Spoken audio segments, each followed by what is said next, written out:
Now let me revert back to the whole leverage thing because I know you like to make this point, and then I'm gonna hop off. I got to get my ass back to work, fam. All But right. leverage, it kind of depends on how you look at it. Like one can argue, which is your argument, that Errol Spence has all the leverage. He has three belts. He's done the bigger pay-per-view numbers. He's done the bigger live gates, right? He puts Yep. asses. Not arguing it. All right, cool. But on the flip side, you have niggas like me and Terence Crawford fans that say, well, shit, Terence Crawford has the accolades. He has the last piece to the puzzle. He's already been undisputed before. Earl, this is one of your main goals in the sport of boxing. You said that you wanted to become undisputed before Terence Crawford was even in the equation. So that's why I'm saying, well, shit, Earl has a point. Terence Crawford has a point. The Earl Spence fans has a point. Terence Crawford fans have a point, which is why a lot of people feel like, well, fuck it, 50-50. You see what I'm saying? It kind of depends on how you look at it. Who No, go? no, that Who was a great go? that was a great breakdown. Thank you. It was a I tried. tremendous no that was a tremendous breakdown, E Thriller.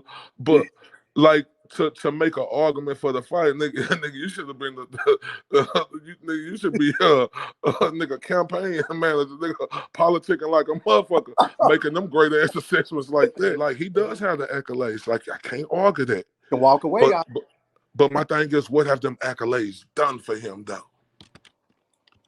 I mean, what you mean as far as what? Like popularity wise, like that's the only thing people preach. Like they talk about his accolades, but like what has that done for him? Like this, look, I'm look, Ether, you a dude who all the way around on sports. You understand free agency. I know Yeah. you got to go, and this is the last thing I want to say. Go ahead. You understand free agency. You Yes. understand when you're a high commodity, you're not going to be sitting on the shelf for 9 months. Like if Terence Crawford was this much of a high commodity, like it's been deals probably has been given to him, but it hasn't got to the public. But this deal got to the public right here. So how much of a high commodity is Terence Crawford being with all them accolades, sitting on the shelves, and he just got an offer 9 months after being a free agent? That's the only thing I be tripping about when people say Terence Crawford is just this guy. I mean, well, you got to factor in what division he in right now. But as far as what I know that has been presented, as far as like hearsay, he say, she say, shit, Floyd is the only guy that I know that has publicly came out and said, "Hey, I want to work with Terence Crawford." So we got to throw Mayweather Promotions in that joint. I guess you can put that in PBC, one and the same in the box. But as far as like that popularity question, bro, I can't really. I mean, it hasn't translated into pay-per-view buys. He sells live gates, Nick, but it's just a pay-per-view buy, bro. And a lot of that has to do with the opponents that he's faced niggas that nobody really know. I know it. I mean, Go ahead, I'm sorry. you can make a good argument with that because niggas know Amir Khan, that one flopped.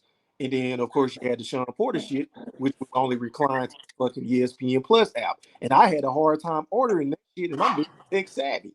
And I had to pay $100 for it that I did not want to pay. And so that was some Bob Arum shit right there because it was advertised as $60. But whenever I got in that motherfucker, I had to pay for the whole year. So I'm like, well, fuck it. I might as well go ahead and buy it because I'm going to support my favorite fighter anyway, right? So that's what I say to that, bro. So at the end of the day, it kind of just depends on how you look at it, bro. So why not do the 50-50? You did it with guys. You gave 50-50 pay-per-view shares with Sean Porter. You gave 60-40 to Danny, and they did shit. Well, I mean, that's how I'm looking at it, bro. But this different though, E Thriller, like you said. Even though Terence Crawford ain't that much, even though he ain't, I say he unpopular, but this is the biggest fight. And when you in the biggest fight with Errol Spence versus Terence Crawford, the bigger side of the fighter have to capitalize off this. Like this fight is big because both of them. Huh?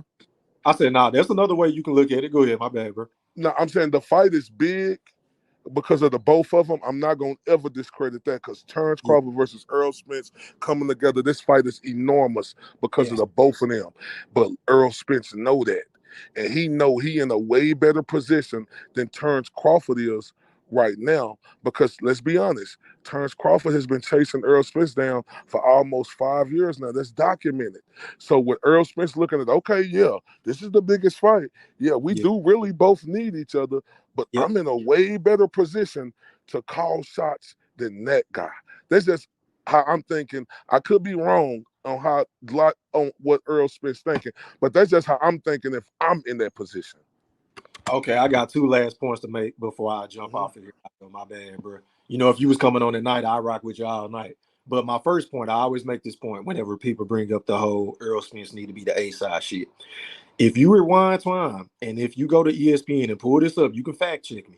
Whenever it was rumored that Tyson Fury versus Anthony Joshua was about to happen, whenever Deontay Wilder was going through that whole litigation shit with Bob Rim, Top Rank, and Tyson Fury, you remember that? It was like around the pandemic. Now, if you pull up that contract, according to ESPN, Anthony Joshua, who at the time and still is one of, if not the biggest boxer, he had 3 belts. He was way more popular than Tyson Fury, right? Who only had one strap. He was willing to give Tyson Fury 50-50 with 60-40 in the rematch to the winner of the first match. You see what I'm saying, Ayo? So at the end of the day, I see how you're coming with yours. But on the flip side, I'm like, well, shit, if you really want the fight, bro, do the 50-50 in the first fight, 60-40 to the winner of the first fight. Just like fucking AJ was gonna do against Fury. I know, but see, but then if you look, if I'm just saying, if I'm in Earl Spence, AJ like is way bigger than Errol I Spence. know, but I know, but AJ been making big time money, right? But if I'm Earl Spence, I'm in a lose-lose situation if I do that because I could possibly lose to this guy when I'm the bigger fighter right now. If I give him 50-50, then going into the next fight, it'll be 60-40. So I think if Earl Spence take that deal, he in a lose-lose situation.